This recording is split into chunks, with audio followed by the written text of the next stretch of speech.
Praise the lord, shalom, hallelujah. Jesus loves us so much.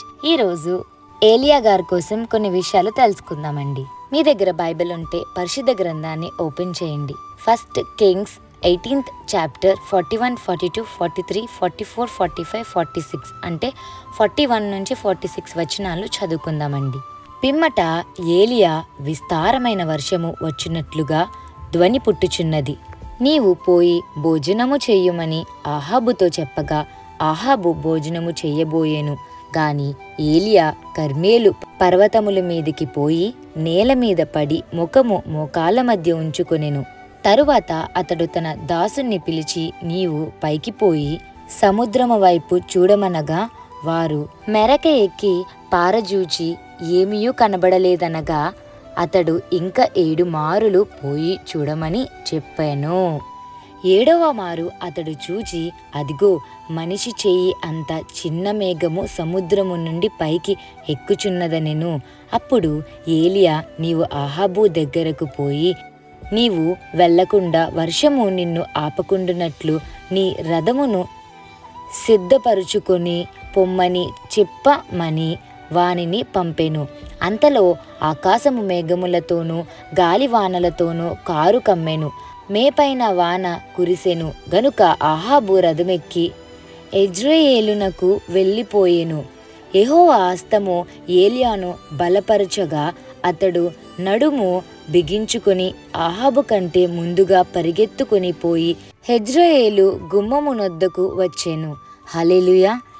ఏలియా గారు ప్రార్థన చేస్తున్నప్పుడు తన పనివాడి సహాయం తీసుకుని పైకి వెళ్ళి వర్షం కురుస్తుందో లేదో చూడమని చెప్పారండి. అయితే అదే విధంగా పనివాడు పైకి వెళ్ళి చూడడం జరుగుతుంది. కానీ వర్షం ఏమీ కురవడం లేదు అని ఆ పనివాడు ఏలియా గారితో చెప్పడం జరుగుతుంది. రెండోసారి ప్రార్థన చేస్తారండి, మూడోసారి ప్రార్థన చేస్తారు, 4వసారి ప్రార్థన చేస్తారు, 5వసారి ప్రార్థన చేస్తారు, 6వసారి ప్రార్థన చేసినప్పుడు కూడా మళ్ళీ పైకి వెళ్ళి చూడమని చెప్తే ఏ మేఘాలు కూడా కనిపించట్లేదని ఆ యొక్క పనివాడు ఏలియా గారితో చెప్పడం జరుగుతుందండి. 6 సార్లు ఏలియా గారు ప్రార్థన చేసినప్పుడల్లా పనివాడు పైకి వెళ్ళి వర్షం కురుస్తుందో లేదో చూసి వచ్చేవారండి. 7వసారి కూడా మళ్ళీ ప్రార్థన చేసినప్పుడు మళ్ళీ పైకి వెళ్ళి చూడమని చెప్పినప్పుడు 7వసారి తన ప్రార్థన చేసినప్పుడు తన పనివాడు వెళ్ళి పైకి చూసినప్పుడు అరచేయంత మేఘాన్ని కనిపించింది అని చెప్పడం జరుగుతుందండి. ఆ తర్వాత ఏం జరిగిందండి? వర్షం కురుస్తుంది కదా. ఇప్పుడే మనం వాగ్దానం చదువుకుని ఉన్నాం.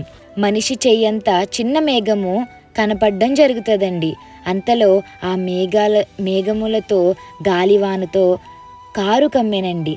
అప్పుడు వర్షం కురవడం జరుగుతుందండి. ఏలియా గారు 7 మార్లు ప్రార్థన చేయగానే యేసయ్య ఆలకించారు.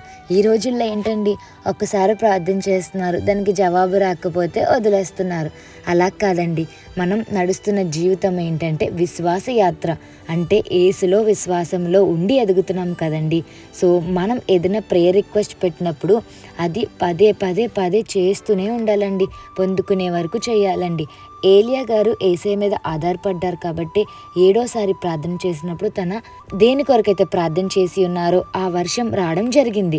మీ జీవితంలో కూడా ఆలస్యం అవుతుందని బాధపడద్దు. ఆలస్యమైన యేసయ్య యొక్క సమయానికి ప్రతిదీ మీకు ఇవ్వడం జరుగుతుందండి. దేవుడి మీద నమ్మకం పెట్టుకోండి. హల్లెలూయా, ఆమేన్. ఏలియా ప్రార్థింపగ పొందిన శక్తి నేను ప్రార్థింపగ దయచేయుమా. ఏలియా ప్రార్థింపగ పొందిన శక్తి నేను ప్రార్థింపగ దయచేయుమా. ప్రార్థించి నిన్ను చేరు భాగ్యమీయుమా. ప్రార్థించి నిన్ను చేరు భాగ్యమీయుమా. నిరంతరం ప్రార్థింప కృపణీయుమా. నిరంతరం ప్రార్థింప కృపణీయుమా. ప్రార్థన శక్తి మాకు కావాలయా. నీ పరలోక అభిషేకం కావాలయా. యేసయ్యా కావాలయ్యా. నీ ఆత్మ అభిషేకం కావాలయ్యా. యేసయ్యా